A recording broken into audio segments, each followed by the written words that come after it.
and let's get into what does the server world look like from a web development perspective? How does the internet work from the back-end perspective of the internet? So we narrowed it down. The basis of the internet is browsers or clients, sometimes they're called clients, are making requests to your server, and my server is going to post back responses. My server is 100% responsible for what those responses are. You could say, give me google.com, and my Google server could give you an image, right? You could say mysite.com, and my site could just give you back a CSS file every time. I'm in control of what happens. Let's look at how that actually works. Let me go ahead and drag over. Don't get confused here if this looks a little freaky. This is what I will call a basic website server configuration. Now, there are tons of different kinds of server configurations. If you went to, say, HostGator and sign up for a website package, you're going to get what's called a cPanel. cPanel sits on top of your server. It's software that manages some things for you. And here's what it's setting up for you, is they're going to set up an Apache web server. You're going to get probably a LAMP machine. LAMP it's running Linux. It's using Apache for the web server, MySQL for the database, PHP for the backend language. This is kind of the most popular for anything up to enterprise or, anything up to professional level stuff. If you want a basic website, this is the way to go. It's just easy. Apache as a web server is very flexible. It can do a lot of stuff, but what it's most often used for is just basic serving up of files. Websites, we call them. So here's what Apache does. Apache is the web server program that runs on your server. This square here represents this machine. So this is my machine. This is an actual computer plugged into the internet with an IP address. And so Apache is set up to listen to port 80. Now don't freak out, I just said port. What port 80 is that's the default HTTP port. So if I went to HTTP : if I could spell, if I went to that IP address, it's the same as going to that IP address :80. So the :80 gives it a port. I can request port 3000, but by default, it's basically going to request port 80. So the reason your computer has an IP address, but you can't go to that IP address and get your files, is you don't have a web server program running. It'd be very dangerous if anybody who accesses your IP address can just surf your computer. That's terrible. So a web server runs, and it will listen to requests, and it will kind of have access to certain parts. So Apache is set up to listen to port 80, and you configure different hosts to different folders. If you remember from our example here, I'm requesting google.com no path. So when I request that, my browser actually goes to the DNS lookup. The DNS lookup sends me to my server. So my server just gets a request to the IP address now, but it still knows from my headers that you're looking for google.com. So Apache knows, mysite.com. Well, mysite.com, let's look in the sites/mysite.com/www folder. And so the basic Apache configuration is just going to serve you files from that folder. That's it. No smart stuff. It's just going to give you files. So when you say mysite.com, it's going to go to the folder that's configured for that website, and it's going to give you the index.html if it exists, or the index.php if it exists. That's pretty much your basic configuration. So you could configure 10 different websites, mysite.com, yoursite.com, oursite.com, and you could make them all look to this folder, or you can make yoursite.com look to another folder on your computer. You can make oursite.com look at this folder. And so that's kind of, Apache can serve, one server can handle multiple websites. So you go to mysite.com, it by default, Apache's website configuration is going to look for the index file. And if you give it a path, say /img/logo2, well then it's going to look at that path and say, well, does that file exist? Let's see if there's an img folder. Let's look in that img folder to see if logo JPEG exists. Hey, it does. Let's send that back in the response. And since that's a JPEG, we're just going to be smart enough to give it a content type of image/JPEG.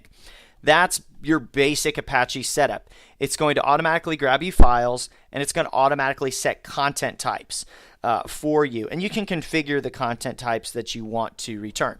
So that's kind of your basic website setup. If you get a website and you're just building content for people, that's what's going on. Let's look at something more complicated. So clearly Twitter doesn't do this.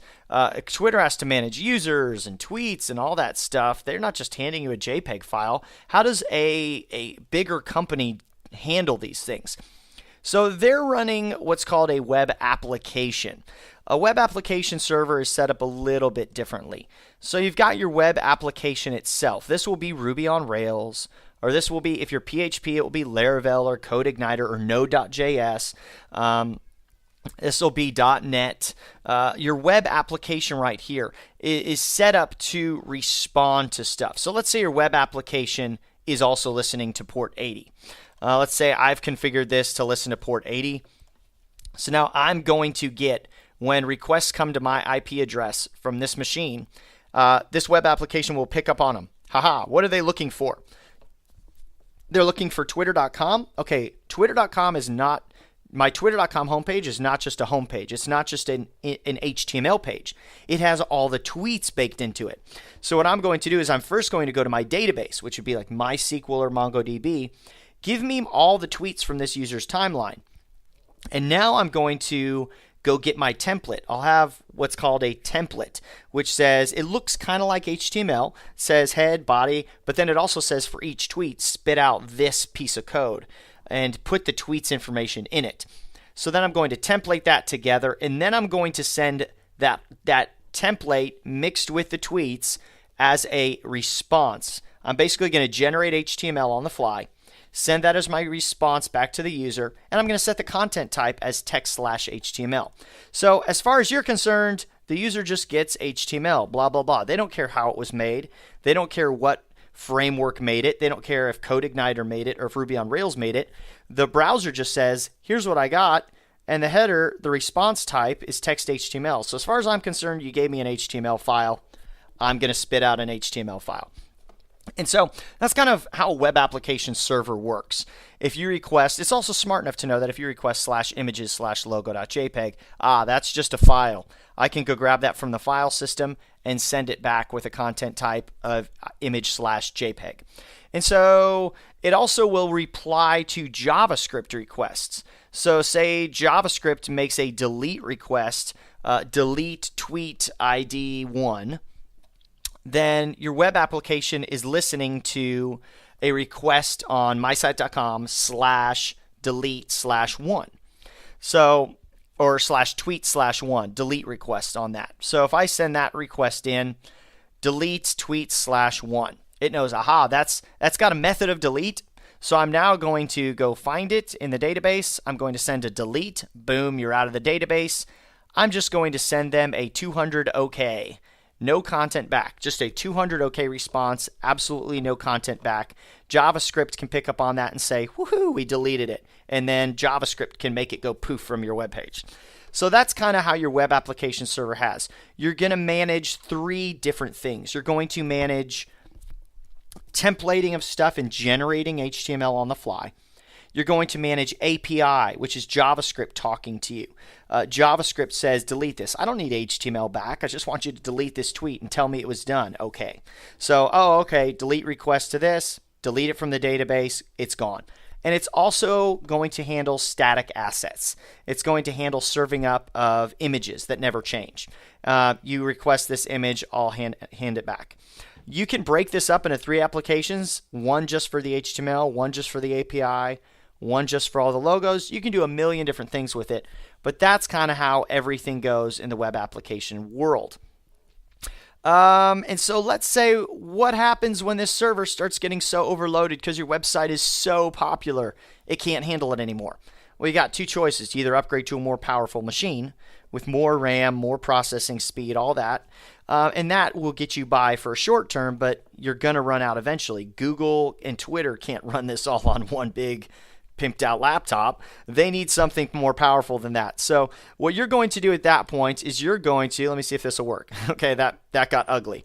But what you're going to do is you're going to then run multiple copies of your exact web application. So this is on its own 6.3.45. I'm just making something up. This is running on, say, your .2 box. It's its own machine with its own IP address. This is going to be its own machine with its own IP address. And this is going to be its own machine with its own IP address. And then, let's see if I can pull this out here. Boop. Gotcha. Then you're going to actually, this will be a machine with its IP address here. and you will run a load balancer, which sounds complicated, but it's really not. Let's just make some up. 3.4 dot, I'll say dot 1. So this, your DNS for mysite.com points to your load balancer now. So you go mysite.com, DNS points to here. This guy is going to keep track of how each of these guys are doing, and he is going to real time send traffic to each box, each web application in the box. So if you've got your first user will go here, your second user will go here, your third user will go here, and then depending on how this is set up, different load balancing programs handle it different. Some will always go 1, 2, 3, 1, 2, 3, 1, 2, 3. Some will keep a track of who's the busiest and send people to the server that has the most capacity. So then it's called scaling your website. Then say your users are getting more and more and more, you just add another server in there, a .5 server. Configure this guy to also have a .5 server that he processes requests to, and boom. And so then you just keep adding servers on. And you have to figure out at that point a deployment process. So how do I actually send this code to all the servers in one command? And that can get a little fun. But that's basically what the back-end side of things looks like. I probably covered a ton, especially if you're new to web development. This is a lot of information. But that's basically what the back-end side of things looks like. And now you're free to start messing with the server technology. Ruby on Rails, Node.js, PHP, Laravel, whatever you want to